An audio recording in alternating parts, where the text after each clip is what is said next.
For a reaction to the president's budget, we go to Capitol Hill and the White House. Representative Cathy McMorris Rodgers of Washington State is the chairwoman of the Republican Conference. I spoke with her a short time ago from the Capitol. Cathy McMorris Rodgers, welcome. Thank you for joining us. So as you look at the president's budget proposal today, what do you think? Who do you think the winners are and the losers?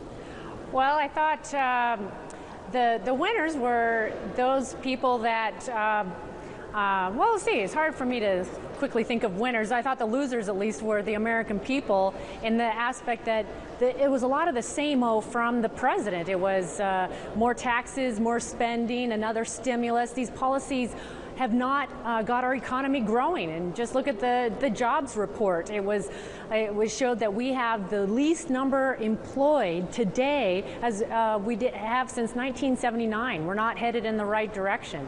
And so it's hard for me to think of the winners right now. The president said today that he feels like he's gone halfway, especially by offering entitlement reform, what he had on the table before when he talked to House Speaker Boehner. Do you agree with him on that or disagree? Well, but the rest of that story was that he also was demanding more tax revenue, and the president got $600 billion in new tax revenue on January 1st. And the Republicans, we believe it is time to address the other side of this equation, the spending, the out-of-control spending, the record deficits, and that's why we put forward a budget that balances within 10 years, and we challenge the president, we challenge the Senate Democrats to come up with a budget that balances within 10 years. And part of that may be tax reform, it may be entitlement reform, making sure that these programs are available for our seniors, important safety net programs.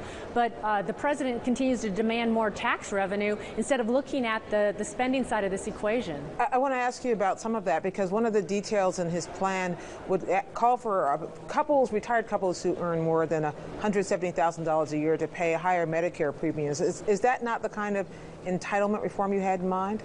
Well, the Republicans, we want to work on this. We believe that it is important that we address Medicare and that we put it on a path so that it is going to be available for our current seniors and the next generation.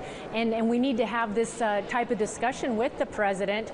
He has been very reluctant when push comes to shove, though, to really move forward on these kind of reforms without there being, he continues to say, it has to be more tax revenue on the table. Speaking of tax revenue, one of the things he suggested is raising the cigarette tax, doubling the cigarette tax to pay for pre-K initiatives. Is that not what you think? That's not a trade-off you would agree with? Well, again, it is. He always comes back to raising taxes. You know, the American people, just on January 1st, every American family saw that their paycheck was reduced because taxes went up, and so we need the president to join in an effort to really look at the spending side of this equation. His default seems to be always to take more money, and the federal government continues to grow.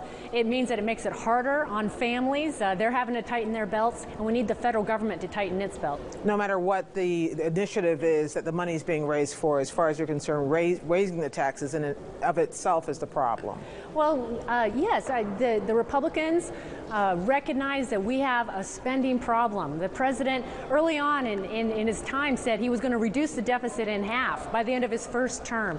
And we need the president, we need the Democrats to look at the spending side. These trillion-dollar deficits, they jeopardize our opportunities and our economic growth and the opportunities for young people that are graduating from college, and it jeopardizes important safety net programs for our seniors. So that is where the Republicans are standing firm. The president got revenue on January 1st. We need to look at the spending side. One of the things that, when you talk about about safety nets, one of the safety nets is Social Security, and Democrats are unhappy with the president's plan to change the formula for cost of living increases for Social Security. Do you think that's the right approach?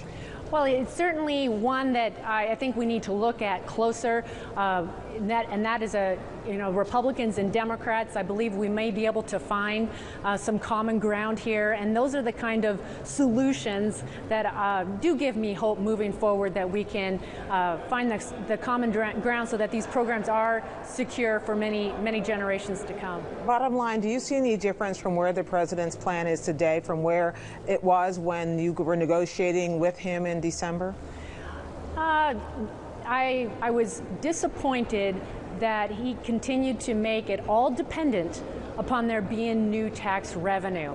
And that has, from the Republicans' perspective, he got $600 billion on January 1st, and we need the president to join us in looking at the spending side. Representative Cathy McMorris Rodgers, thank you so much. Thank you, Gwen.